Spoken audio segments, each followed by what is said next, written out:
नमस्कार दोस्तों, मेरे चैनल कथा कोश पर आप सभी का स्वागत है। आज मैं आपके लिए लेकर आई हूँ सफला एकादशी व्रत कथा।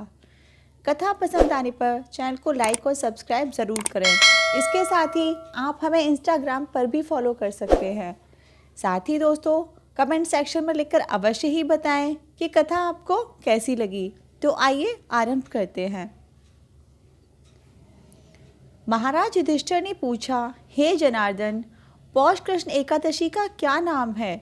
उस दिन कौन से देवता का पूजन किया जाता है और उसकी क्या विधि है? कृपया मुझे बताएं। भक्त वत्सल भगवान श्री कृष्ण कहने लगे कि धर्मराज, मैं तुम्हारे स्नेह के कारण तुमसे कहता हूँ कि एकादशी व्रत के अतिरिक्त मैं अधिक से अधिक दक्षिणा पाने वाले यज्ञ से भी प्रसन्न नहीं होता हूँ।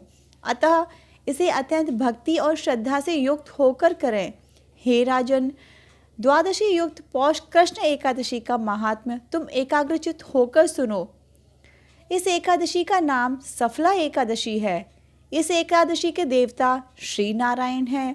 विधि पूर्वक इस व्रत को करना चाहिए। जिस प्रकार नागों में शेषनाग, पक्षियों में गरुड़, सब ग्रहों में चंद्रमा, यज्ञों में अश्वमेध और देवताओं में भगवान विष्णु श्रेष्ठ हैं, उसी तरह सब व्रतों में एकादशी का व्रत सर्वश्रेष्ठ है। जो मनुष्य सदैव एकादशी का व्रत करते हैं वे मुझे परम प्रिय हैं। अब इसे व्रत की विधि कहता हूँ, ध्यानपूर्वक सुनो।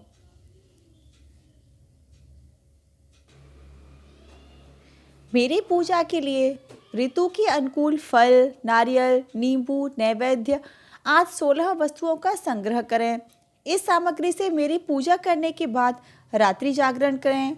इस एकादशी के व्रत के समान यज्ञ, तीर्थ, दान, तप तथा और कोई दूसरा व्रत नहीं है। 5000 वर्ष तप करने से जो फल मिलता है उससे भी अधिक सफला एकादशी का व्रत करने से मिलता है।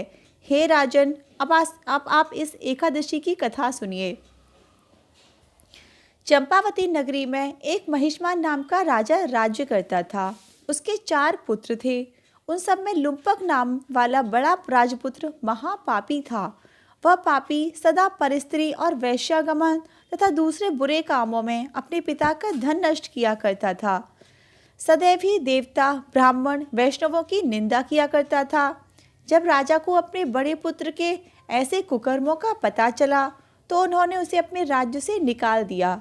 तब वह विचारने लगा कि कहाँ जाऊं, क्या करूं। अंत में उसने चोरी करने का निश्चय किया। दिन में वह वन में रहता और रात्रि को अपने पिता की नगरी में चोरी करता तथा प्रजा को तंग करने और उन्हें मारने का कुकर्म करता। कुछ समय पश्चात सारी नगरी भयभीत हो गई। वह वन में रहकर पशु आदि को मारकर खाने लगा।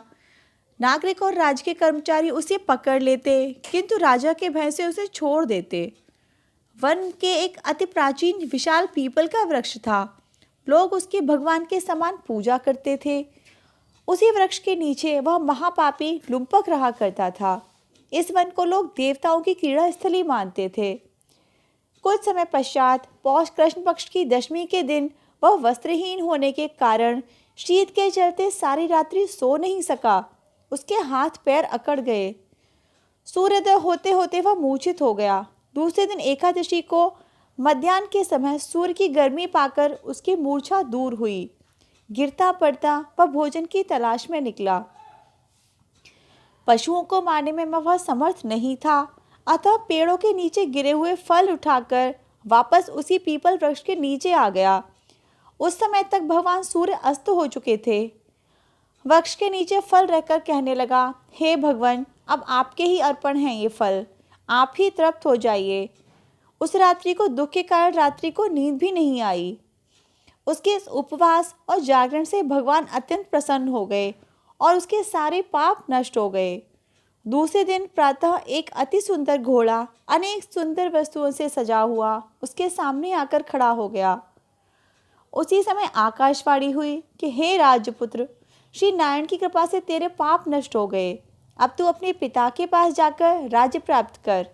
ऐसी वाणी सुनकर वह अत्यंत प्रसन्न हुआ और दिव्य वस्त्र धारण करके भगवान आपकी जय हो कहकर अपने पिता के पास गया।